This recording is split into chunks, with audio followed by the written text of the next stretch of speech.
Let us read verse by verse. Psalm 19, verse by verse.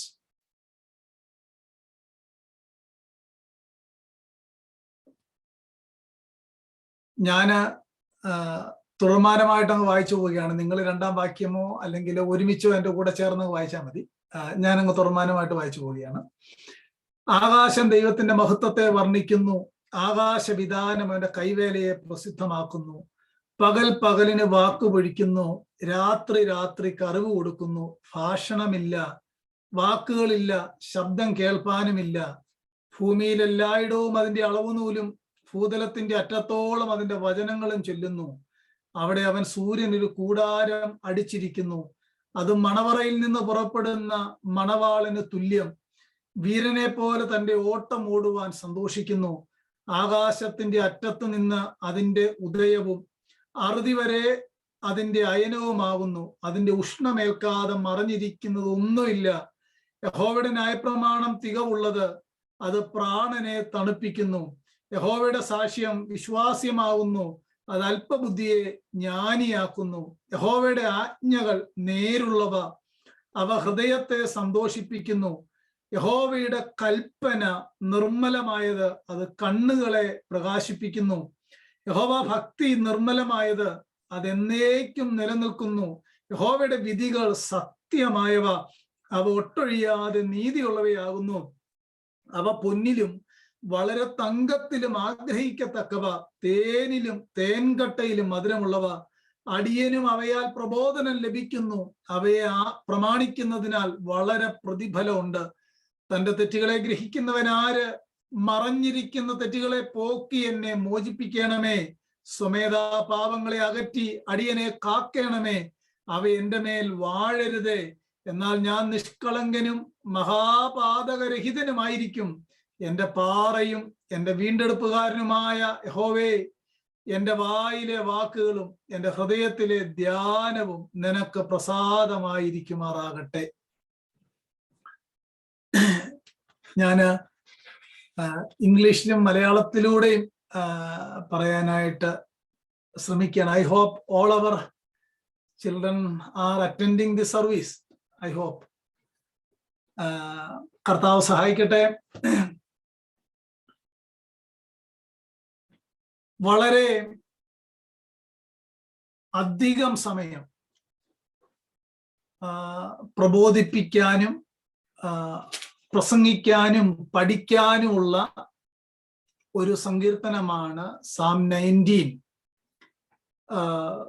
വളരെ മണിക്കൂറുകൾ വേണം നമുക്ക് ആ വാക്യങ്ങളിലൂടെയൊക്കെ ഒന്ന് യാത്ര ചെയ്യണമെങ്കിൽ. അത്രയ്ക്ക് very deep insight each versus, അത്രയും അധികമായിട്ട് ആ വാക്യങ്ങൾക്കകത്ത് ദൈവത്തിന്റെ തിരുവെഴുത്തിന്റെ മർമ്മങ്ങൾ അടങ്ങിയിട്ടുണ്ട്. അതുകൊണ്ട് ഞാന് എല്ലാ കാര്യങ്ങളും ഒന്നും പറയാനായിട്ട് എൻ്റെ മുന്നിൽ സമയമില്ല. വളരെ പ്രധാനപ്പെട്ട ഒരു കാര്യമേ ഞാൻ ഫോക്കസ് ചെയ്യത്തുള്ളൂ. സാം എക്സോർട്ടേഷൻ ആണെന്ന് എനിക്ക് കൃത്യമായ ബോധ്യമുണ്ട്. ഒരു കാര്യം മാത്രം ഫോക്കസ് ചെയ്ത് അതിന്റെ ടോട്ടൽ മീനിങ്ങൂടെ ഞാനൊന്ന് പറഞ്ഞ് ഒന്ന് കൺക്ലൂഡ് ചെയ്യാം എന്നാണ് ഞാൻ വിചാരിക്കുന്നത്. ഈ വാക്യം വായിച്ചപ്പോൾ തന്നെ മനസ്സിലായിട്ടുണ്ട്, ദൈവവചനത്തിന്റെ the priority of the scripture is revealing the psalmist through this Psalm 19. Psalm 19 is the earliest biblical text that gives us a comprehensive statement on the superiority of the scripture. എന്ന് പറഞ്ഞാല് ഏറ്റവും അധികം നമ്മൾ ഉൽപ്പത്തി മുതൽ ബൈബിൾ വായിച്ചു തുടങ്ങുകയാണെങ്കിൽ 19-ാം സങ്കീർത്തനത്തിൽ എത്തുമ്പോഴാണ് തിരുവെഴുത്തിന്റെ പ്രാധാന്യത ഏറ്റവും അധികമായി പറഞ്ഞിരിക്കുന്ന ആദ്യത്തെ ടെക്സ്റ്റ് ഈ സാം 19. അതിന് മുന്നോട്ട് പോയി കഴിയുമ്പോൾ വീണ്ടും ഉണ്ട്, ഞാൻ അങ്ങോട്ടേക്കൂടെ വരാം. When we read Psalm 19, it categorically affirms the authority, the inerrancy and the sufficiency of the written word of God. നിങ്ങൾ വായിച്ചു നോക്കിയാൽ അറിയാം ദൈവവചനത്തിന്റെ ഇന്നറൻസിയും സഫിഷ്യൻസിയും എന്താണെന്ന് മനോഹരമായിട്ട് ദാവീദ് എഴുതി വെച്ചിരിക്കുന്ന ഒരു സങ്കീർത്തനമാണ് നമ്മളിവിടെ വായിച്ചത്.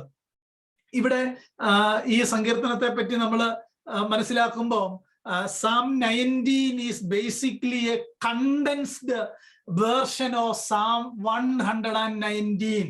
വായിച്ചിട്ടുള്ളവർക്കെല്ലാം മനസ്സിലായിട്ടുണ്ട്. 119 സങ്കീർത്തനത്തിന്റെ കണ്ടൻസ്ഡ് വേർഷൻ ആണ് സങ്കീർത്തനം 19. 19ഉം 119ഉം. Psalm 119 is the longest chapter in all scripture. Psalm 119 takes 176 verses to expound on the same truth. Psalm 19 outlines in just 8 verses, 7 to 14. നിങ്ങൾ ശ്രദ്ധിച്ചോ, 119 സങ്കീർത്തനത്തിൽ 176 വാക്യങ്ങളിൽ പറഞ്ഞിരിക്കുന്ന ആ ദൈവവചനത്തിന്റെ ആ ഗ്രാൻഡിയർ, ആ ഗ്ലോറി 19 സങ്കീർത്തനത്തിൽ ദാവീദ് എഴുതിയപ്പോൾ 7 മുതൽ 14 വരെ 8 വാക്യങ്ങളിൽ ആ 119 സങ്കീർത്തനത്തിന്റെ കണ്ടൻസ്ഡ് വേർഷൻ ആണ് എഴുതി വെച്ചേക്കുന്നത്. ഇത് മണിക്കൂറുകൾ പറയാനായിട്ട് ഇതിനകത്ത് വളരെ ബിബ്ലിക്കലി ആയിട്ടുള്ള ആശയങ്ങളുള്ള സങ്കീർത്തനം നോക്കി. അതുകൊണ്ട് എനിക്ക് പറയാനായിട്ടുള്ള ആദ്യത്തെ ഒരു ആശയം, every Christian ought to affirm and fully embrace the same high view of scripture the psalmist owes in Psalm 19.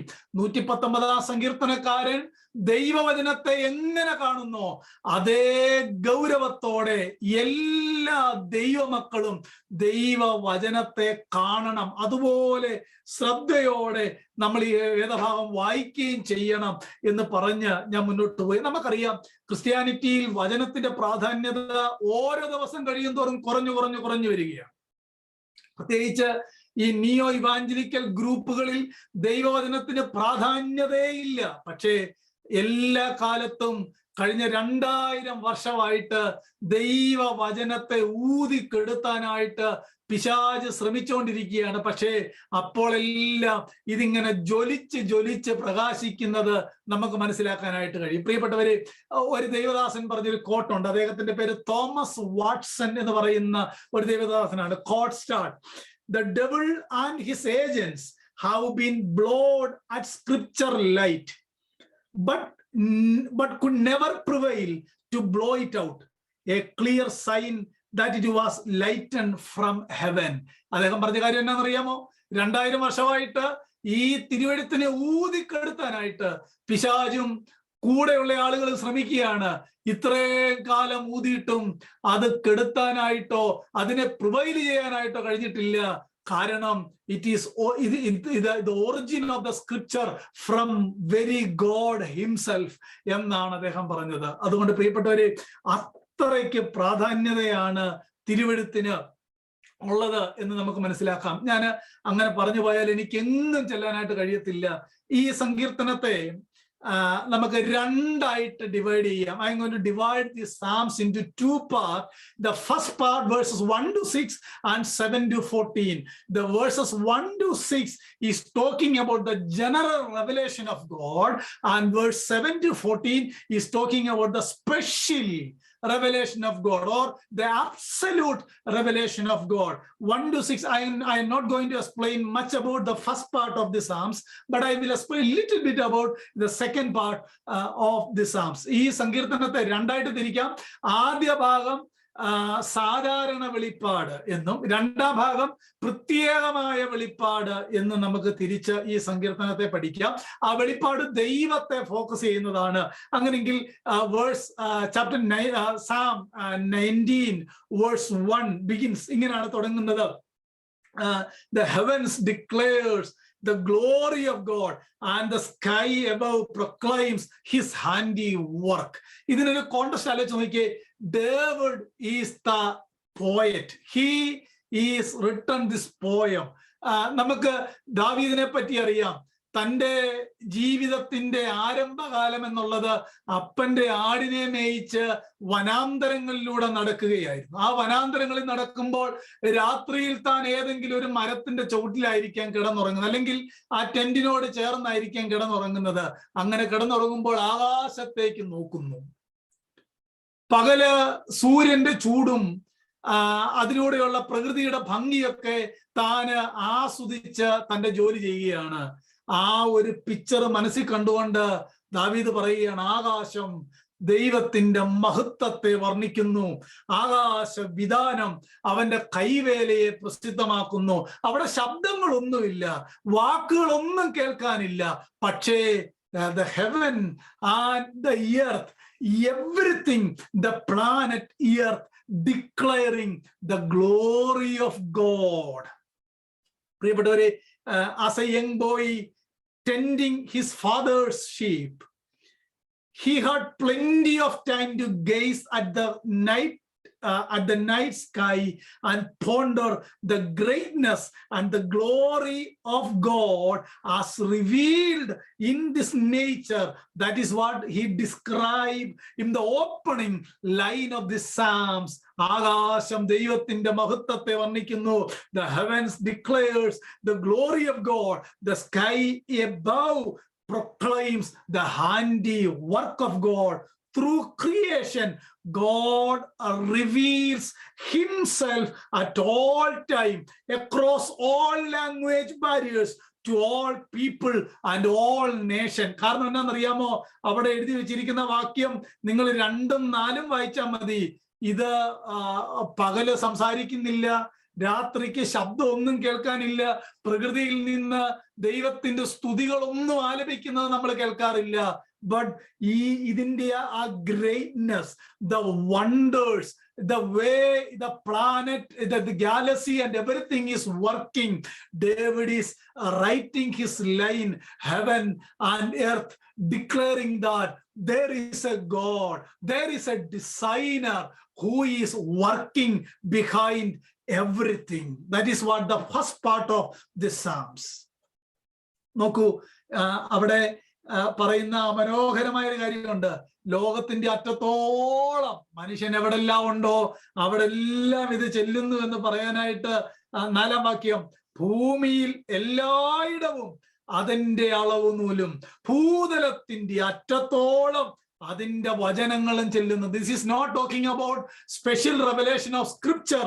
This is talking about the general revelation from the nature which is created by God എന്നതാണ് psalmist ഇവിടെ പറയുന്നത്. The vastness of the universe, all the life it contains and all the laws that keep it orderly. കാരണം എന്നാ, one God is behind everything. വചനം എല്ലായിടത്തും ചെല്ലുന്നില്ലെങ്കിലും, സുവിശേഷം എല്ലായിടത്തും ചെല്ലുന്നില്ലെങ്കിലും, സൂര്യന്റെ പ്രകാശം എല്ലായിടത്തും ചെല്ലുന്നു, ചന്ദ്രന്റെ പ്രകാശം എല്ലായിടത്തും ചെല്ലുന്നു. പകലിന് വാക്കുവഴിക്കുന്നു, രാത്രി കറിവ് കൊടുക്കുന്നു. ആകാശം ദൈവത്തിന്റെ മഹത്വത്തെ വർണ്ണിക്കുന്നു, ആകാശ വിധാനം അവന്റെ കൈവേലയെ പ്രസിദ്ധമാക്കുന്നു. This is the general revelation of God. ലോകത്തിലെ ഒരു മനുഷ്യനും ഇതിനോട് കണ്ണടയ്ക്കാനായിട്ട് കഴിയത്തില്ല. One designer behind everything. That is was the first 6 words revealed by poet David. Now എനിക്ക് അത് വിവരിക്കാൻ ഞാൻ സമയമെടുക്കുന്നില്ല. The second part 7 to 14, as a grand and glorious as creation is, however we cannot discern all the spiritual need we need to know from it. എന്ന് പറഞ്ഞാൽ, ഇങ്ങനെയൊക്കെ ഉണ്ടെങ്കിലും, ഈ ആകാശ മഹത്വത്തെ വർണ്ണിക്കുന്നു, എല്ലാം ഉണ്ടെങ്കിലും എല്ലാ സ്പിരിച്വൽ ട്രൂത്തും അതിനകത്തില്ല. എന്ന് പറഞ്ഞാൽ, നമുക്ക് ആ പ്രകൃതിയിലൂടെ ജീസസിനെ അറിയാൻ പാടില്ല, ആ പ്രകൃതിയിലൂടെ റിഡംഷൻ വർക്ക് അറിയാൻ പാടില്ല, ആ പ്രകൃതിയിലൂടെ നമ്മുടെ രക്ഷ നമുക്കറിയാൻ പാടില്ല, ആ പ്രകൃതിയിലൂടെ നമുക്ക് നമ്മുടെ നിത്യജീവനെ പറ്റി അറിയാൻ പാടില്ല. General revelation does not give a clear account of the gospel. Nature tells us nothing specific about Christ, his incarnation, death and resurrection, the atonement he made for sin, the doctrine of justification or the doctrine of sanctification, the doctrine of glorification. Those doctrine we cannot find in the nature, but still we can understand that there is a God who is created everything, the heaven and the entire planet Earth, revealing that truth to the human being. The second part is called the special revelation, പ്രത്യേകമായ വെളിപ്പാട്. Psalmist ഇവിടെ വചനത്തിലേക്ക് വരികയാണ്. The scene shift from God's world to God's word. ദൈവത്തിന്റെ സൃഷ്ടിയിൽ നിന്ന് ദൈവവചനത്തിലേക്ക് അടുത്ത രംഗം 7-ാം വാക്യത്തിൽ സാമിസ്റ്റ് കൊണ്ടുവരികയാണ്. എത്ര മനോഹരമായിട്ടാണ് 6-ാം വാക്യം വരെ വലിയ കാര്യം പറഞ്ഞിട്ട് താഴോട്ട് കൊണ്ടായും കിട്ടൂ. എന്നിട്ട് 7-ാം വാക്യത്തിൽ അതിനേക്കാൾ ശ്രേഷ്ഠമായ കാര്യം പറയുകയാണ്, ദ ഗ്ലോറിയസ് തിങ്സ്. നോക്കൂ, അങ്ങനെങ്കിൽ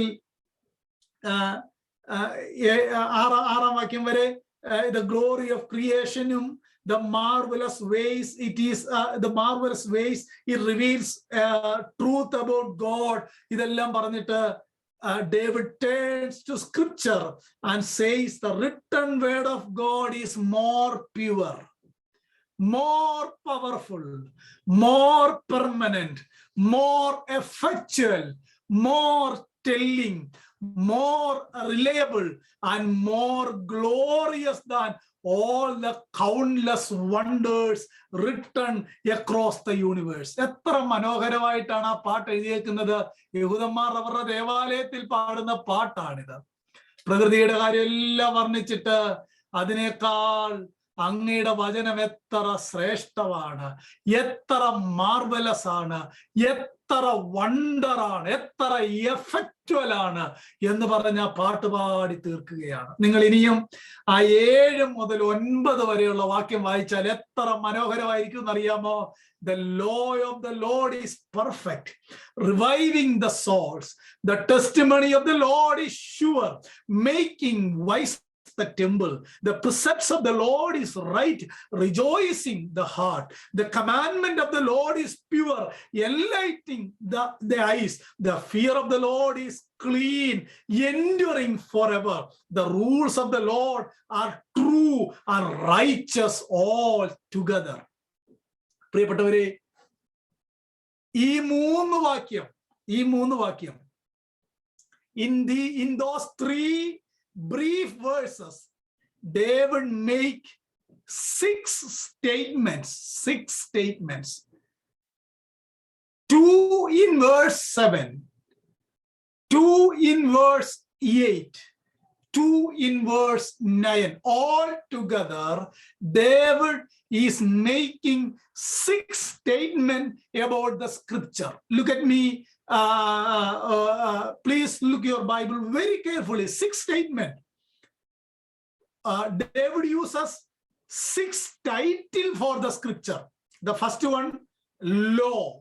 The second one, testimony. Third one, precepts. Fourth one, commandment. Fifth one, the fear. Sixth one, the rule. ആ 3 വാക്യങ്ങളിൽ ദൈവവചനത്തിന് 6 ടൈറ്റിൽ കൊടുത്തേക്കുകയാണ്. നിങ്ങൾ വായിച്ചു നോക്കിയേ. ന്യായപ്രമാണം, സാക്ഷ്യം, ആജ്ഞകൾ, കൽപ്പന, ഭക്തി, വിധി, ഇങ്ങനെ 6 ടൈറ്റിൽ ദൈവവചനത്തിന് കൊടുത്തേക്കുകയാണ്. Psalm 119 is the explanation of this 6 title.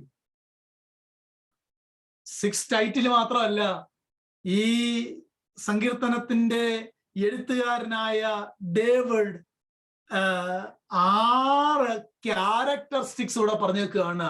6 title and 6 characteristics. What are the characteristics? The 6 characteristics of the scripture: it is perfect, it is sure, right, pure, clean, and true. Did you see 6 characteristics and 6 title? Again, the David is giving 6 effect of the scripture. ദൈവവചനത്തിന്റെ 6 ഫലങ്ങൾ അവിടെ പറഞ്ഞേക്കാണ്. What are the 6 effect? The holy scripture, the effect of the holy scripture: it revives our soul, it makes wise the simple, rejoices the heart, enlightens the eyes, endures forever and produces comprehensive righteousness. നിങ്ങൾ നോക്കിയേ, 6 വാക്യത്തിൽ 18 കാര്യം, 6 title വചനത്തെ പറ്റി, ആ വചനത്തിന്റെ സ്വഭാവത്തെ പറ്റി 6 കാര്യം, ആ വചനം ചെയ്യുന്ന 6 കാര്യം, all together 18 important things David is explaining within that 3 small verses. That is why I told this is the condensed version of Psalm 119. പ്രിയപ്പെട്ടവരെ, അവിടെ കൊണ്ട് വാക്യം തീരുന്നില്ല.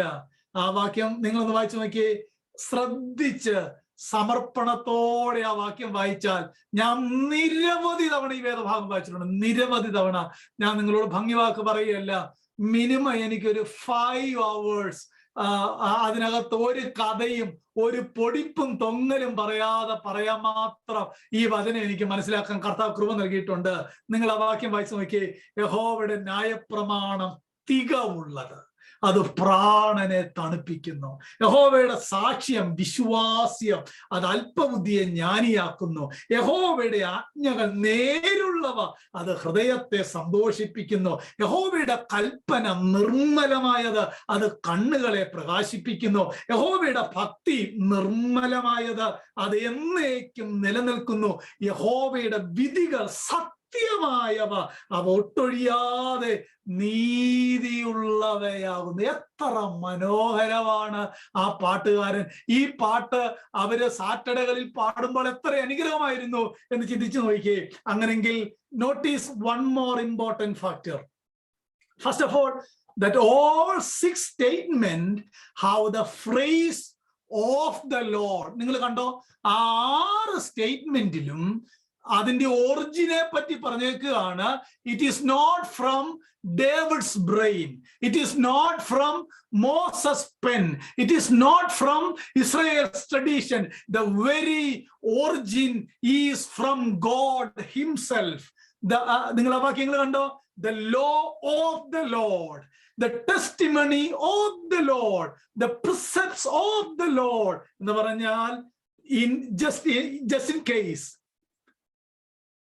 someone might question the source of the scripture, this is the law of the Lord, this is the precepts of the Lord, this is the command of the Lord, this is the fear of the Lord എന്ന് പറഞ്ഞാൽ ഇത് ദൈവത്തിൻ്റെതാണ്. അതിനെയാണ് Paul 2 Timothy വിളിച്ചേക്കുന്നത് all scripture is God breathed.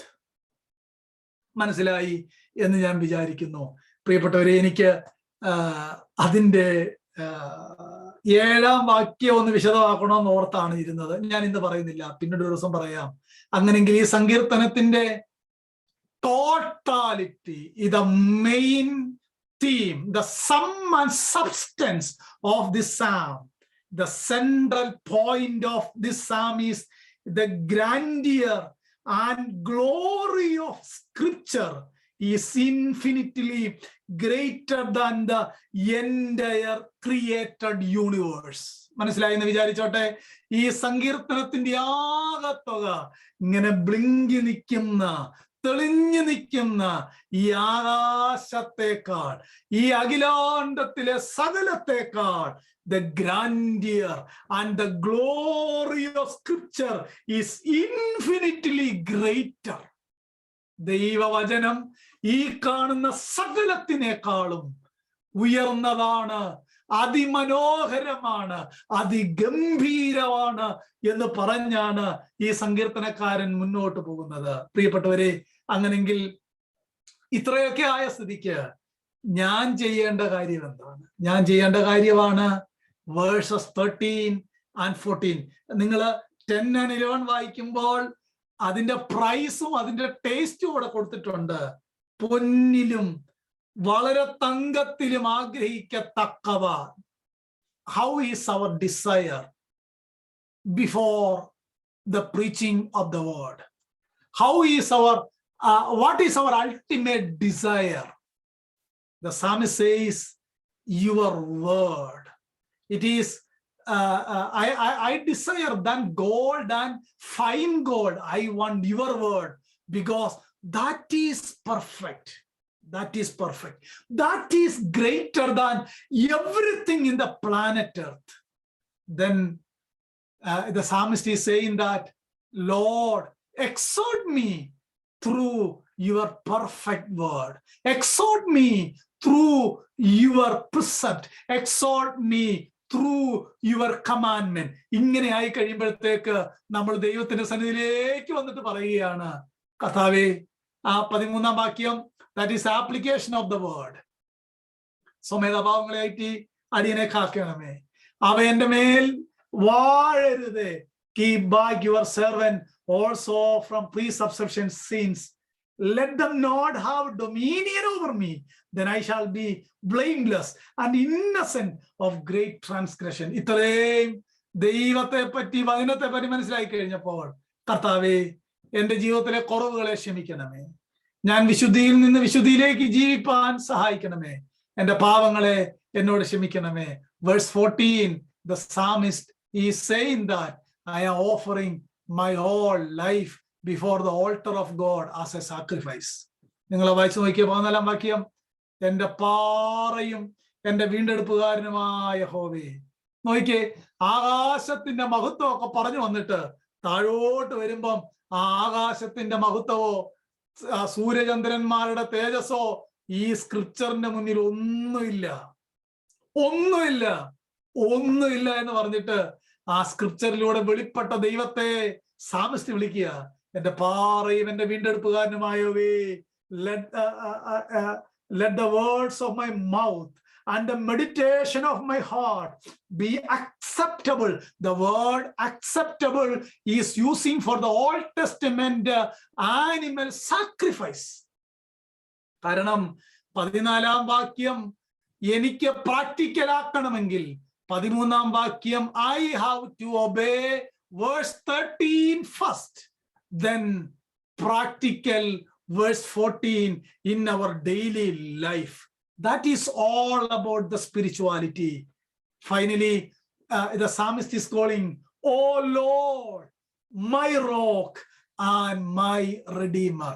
ഇങ്ങനെ ജീവിക്കുന്ന ഒരാൾക്ക് ദൈവത്തെ oh Lord, my rock and my redeemer എന്ന് വിളിക്കാനായിട്ട് കഴിയത്തുള്ളൂ. പ്രിയപ്പെട്ടവരെ, അതിമനോഹരമായൊരു സങ്കീർത്തനം. ഇത് നമ്മുടെ ജീവിതത്തിൽ പ്രായോഗികമാക്കാൻ, ദൈവവചനം വായിക്കാൻ, പഠിക്കാൻ ദൈവം നമ്മളോട് കൃപ ചെയ്യട്ടെ. സങ്കീർത്തനത്തിന്റെ തീം മറന്നു പോകരുത്. അതിന്റെ ആകത്തുക, the grandeur and the glory of Scripture is infinitely greater than the entire created universe. ദൈവം ഈ വചനങ്ങളാൽ നമ്മളെ അനുഗ്രഹിക്കട്ടെ എന്ന് പറഞ്ഞുകൊണ്ട് എൻ്റെ വാക്കുകൾ നിർത്തുന്നു.